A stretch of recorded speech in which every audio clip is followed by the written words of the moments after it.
गुजरात का ऐतिहासिक सोमनाथ मंदिर केवल एक धार्मिक संस्था नहीं है, ये भारत के आध्यात्मिक, सांस्कृतिक और स्वाभिमान के अटूट एकता का भी एक प्रतीक है। मुख्यमंत्री डॉक्टर माणिक साहा ने ये बातें सोमनाथ स्वाभिमान पर्व में शामिल होते हुए कही।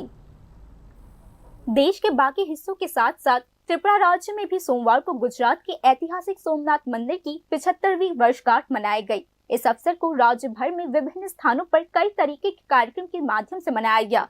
मुख्य राज्य स्तरीय समारोह, जिसका नाम सोमनाथ स्वाभिमान पर्व था, अगरतला के सेंट्रल रोड स्थित शिवबारी मंदिर में आयोजित किया गया। इस कार्यक्रम में मुख्यमंत्री के साथ साथ अन्य गणमान्य अतिथि भी उपस्थित रहे।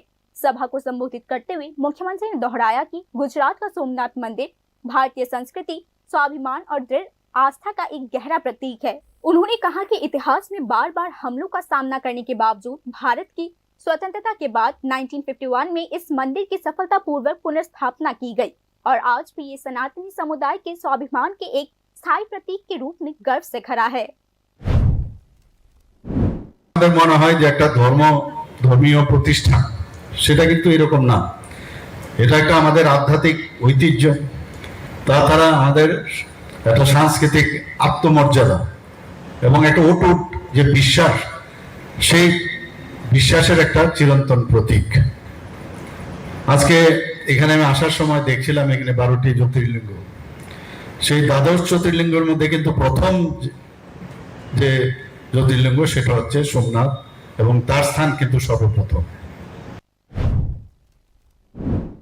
सोमनाथ स्वाभिमान पर्व समारोह के एक अभिन्न अंग के रूप में इस दिन अगरतला में कलश यात्रा का आयोजन किया गया। ये यात्रा अगरतला के लक्ष्मी नारायण मंदिर के घाट से शुरू हुआ, शहर की विभिन्न सड़कों से गुजरा और अंत में शिवबारी स्थित मुख्य राज्य स्तरीय समारोह स्थल पर जाके संपन्न हुआ। मुख्यमंत्री के साथ कार्यक्रम में उपस्थित गणमान्य व्यक्तियों में अगरतला नगर निगम के मेयर दीपक मजुमदार भी शामिल रहे। Bureau report, news now.